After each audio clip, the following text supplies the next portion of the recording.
Hello, I'm Coach Matt Painter, and today's topic is going to be on-ball defense. The first thing you think about in on-ball defense is your athletic stance. So JR is here in an athletic stance with this ball being on the wing, all right? The first thing we want to talk about with his stance is we want his head and his backside to be on the same plane. So if you got here and you shot it, got a bullet and it went straight through his head, it should go all the way straight down. The thing we do not want in an athletic stance is that head to come forward and now his weight with his head not be on the same plane as his backside, all right? We want that together. We want his feet here, all right? Two different things that we do. The first thing is on the wing, when it's outside of the elbows, all right, we want to force that ball to the corner, all right? Very important for us that we don't get direct drives here. We might get beat, but we want to get beat going to that baseline, all right? And so we've actually kind of talked about we want it to the corner, but it's okay if it gets to the baseline. But the last thing we want here is the ball to get to the middle of the floor, all right? We don't want the ball in the middle of the floor. We want to try to force it to the corner. We know we're probably going to have some slippage and it ends up on the base.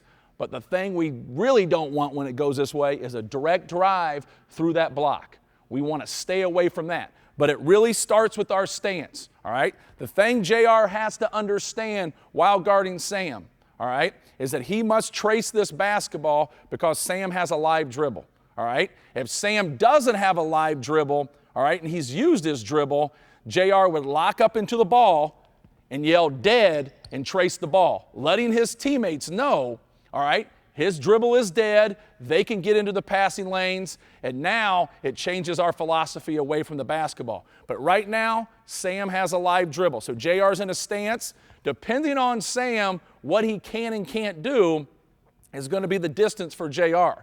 We're playing Sam as just a great player here, a guy that can shoot the basketball, a guy that can drive the basketball, all right? But we want no free looks, okay? He's always staying in his stance. Sam raises the ball, hands go up, butt stays down, all right? Very important. A lot of guys right here will lift up, and once you come out of your stance, you're going to be in trouble, all right? So it's very important that we understand that we have a good stance.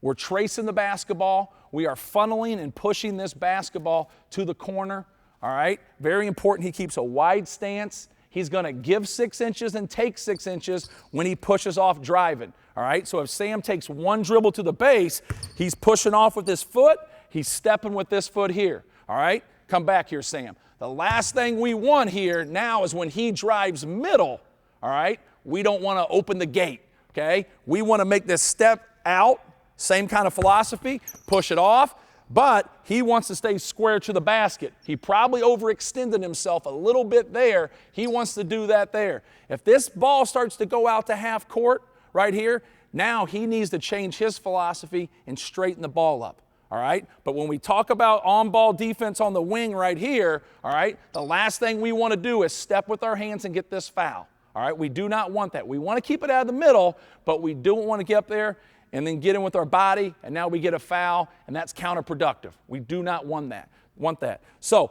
right now, we're in a great position right here. We straighten the basketball up. We want to force the corner, all right? We want to keep that basketball in front of us, and it's very, very important we don't make the mistake. We got him in a good position. We got good weak side defense, and it's very important that this guy right here continues to trace the ball. So hopefully that helped you and understanding some different things about what to do in terms of on-ball defense.